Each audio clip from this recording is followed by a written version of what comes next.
इसलिए सरस्वती कवच अपनी दाएं भुजा पर धारण करें और किसी भी विद्या का आरंभ करने से पहले मंगलाचरण जरूर करें। सुन रहे हो? भगवान की या भगवती की स्तुति जरूर करें। एक कथा सुनाते हैं यहाँ पर वेद व्यास जी। कहते हैं एक समय की बात थी, याज्ञवल्क्य जी ने अपनी गुरुजी की त्रुटि निकाली, गलती निकाली के बाद। याज्ञवल्क्य जी के गुरुजी का नाम था वैशंपायन जी। तो उन्होंने अपने गुरुजी की त्रुटि निकाल दी। कभी कभी ये होता है कि गुरु से आगे शिष्य बढ़ जाते हैं साहब। गुरु वहीं के वहीं और शिष्य आगे रफ्तार पकड़ लेते हैं। तो ये इतने बड़े शिष्य याज्ञवल्क्य जी कि जब गुरुजी पढ़ा रहे थे तो इन्होंने अपने गुरुजी की त्रुटि निकाल दी, गलती निकाल दी। गुरुजी को टोक दिया बीच में। बस वैशंपायन जी को क्रोध आ गया। शिष्य के लिए बोले, ए शिष्य, तो अपने गुरुजी को रोक रहा है, अपने गुरु को टोक रहा है। मैं तुझे श्राप देता हूं कि जाओ तुम मेरी सारी विद्या वापस लौटा दो, सारी विद्याओं को भूल जाओ। बोलो जय श्री राम।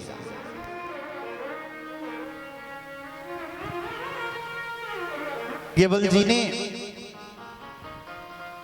अन्न के द्वारा वो विद्या अपने मुख से उगल ली। महाराज सुन रहे आप?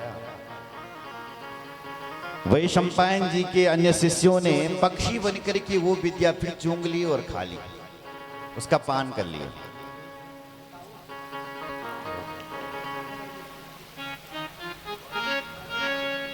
अब याज्ञवल्क्य जी क्या करें? अब वो विद्या से शून्य हो गए। तो याज्ञवल्क्य जी भगवान सूर्य की उपासना करने लगे, क्योंकि ज्ञान के देवता कौन है? सूर्य। और हनुमान जी ने बचपन में भगवान सूर्य को खा लिया था। तो हनुमान जी क्या बन गए? ज्ञानिनाम अग्रगण्यम, ज्ञानियों में अग्रगण्य बन गए। कौन? श्री हनुमान जी। तो इन्होंने भगवान सूर्य की उपासना करी। भगवान सूर्य प्रसन्न हुए और भगवान सूर्य कहते हैं, हे याज्ञवल्क्य जी,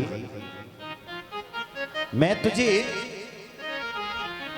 ज्ञान तो दे दूंगा, लेकिन उस ज्ञान को रखने वाली मेधा शक्ति कहां से दूंगा? मेधा शक्ति, उसके लिए तुम्हें भगवती सरस्वती की उपासना करनी पड़ेगी। भगवान सूर्य ज्ञान के देवता तो हैं, लेकिन उस ज्ञान को रखने वाली स्मरण शक्ति। आप देखो भाई, मैंने आपको इतने दिनों तक कितना ज्ञान दिया? 9 दिनों तक बहुत कुछ दिया होगा। आपको कितना याद है? उसमें से 10% जरूर होगा। लेकिन ये नहीं कह सकते कि पूरा जू का तू हमें याद हो गया। हम भी कल के दिन हम कथावाचक बन गए। उसके लिए सालों लग जाते हैं साहब। बोलो जय श्री राम। इतनी कथा सुनाने के लिए आपको, हमें सालों लगे हैं, तो आपको सालों वर्ष लग जाएंगे। बोलो जय श्री राम। उसके लिए तपना पड़ेगा, उपासना करनी पड़ेगी, साधना करनी पड़ेगी, तब जाकर के वो ज्ञान प्राप्त होगा। तो वैशम सूर्यदेव कह रहे हैं, भैया हम तुम्हें ज्ञान तो दे देंगे, पर उस ज्ञान को रखने वाली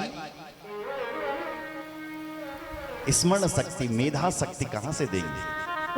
अब कुछ भी ये हो जाता है। आपने कई कलाकार देखे होंगे, क्या प्यारा गाते हैं महाराज, मंत्र मुग्ध हो जाते हैं लोग। पर यदि डायरी घर में छूट जाए तो, यदि डायरी छूट गई घर और अपने आप आगे भजन करने, नहीं गा पाते हैं, क्योंकि जरूरी नहीं है भाई कि कुछ चीजें याद, सारी चीजें याद रहेगी। बोलो जय श्री राम। तो उसके लिए भगवती सरस्वती की कृपा होनी बहुत जरूरी है। इसलिए हे याज्ञवल्क्य जी, तुम सरस्वती की उपासना करो। तब याज्ञवल्क्य जी सरस्वती तीर्थ में जाते हैं महाराज, और भगवती सरस्वती की उपासना करते हैं, मां से प्रार्थना करते हैं, हे मां कृपा कुरु जगन मातर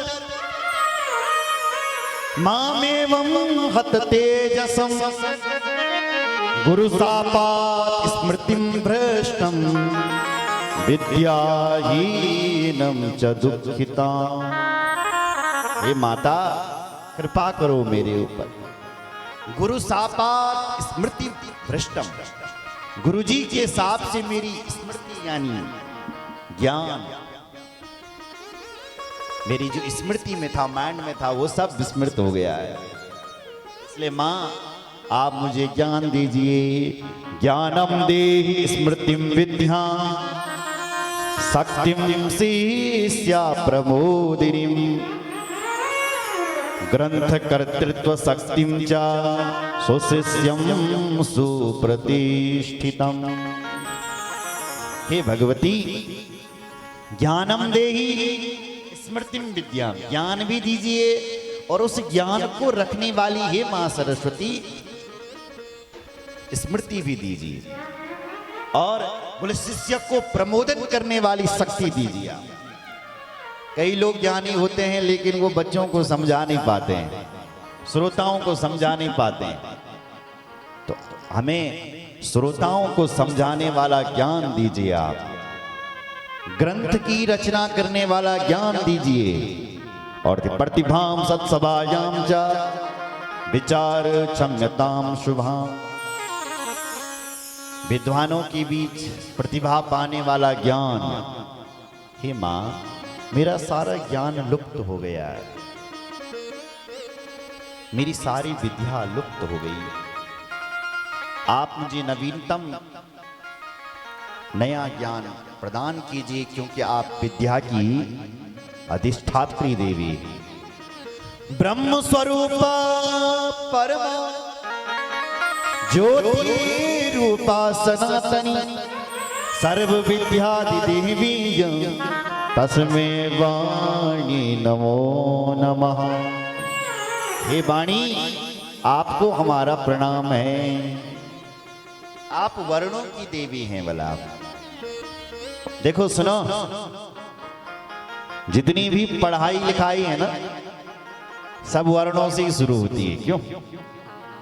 पीएचडी तक आप जो भी पढ़ाई करते हैं उसका शुभारंभ वर्णों से होता है, तभी तो आप पीएचडी तक पहुंच पाओगे। तो जब आप स्कूल में सबसे पहले गए होंगे तो आपको वर्णों का ज्ञान करवाया गया है ना। का मन कबूतर, गा मन गणेश। तो ये क्यों रटाया गया? गा में से कौवा भी तो हो सकता है, गा में से गधा भी तो हो सकता है, लेकिन वो बार बार उस बच्चे को रटाया जा रहा है। क्यों? ताकि उसको का ठीक से ज्ञान हो जाए, वर्णों का ठीक से ज्ञान हो जाए। अगर वर्णों का ज्ञान हो गया तो फिर सारी पढ़ाई वर्णों से।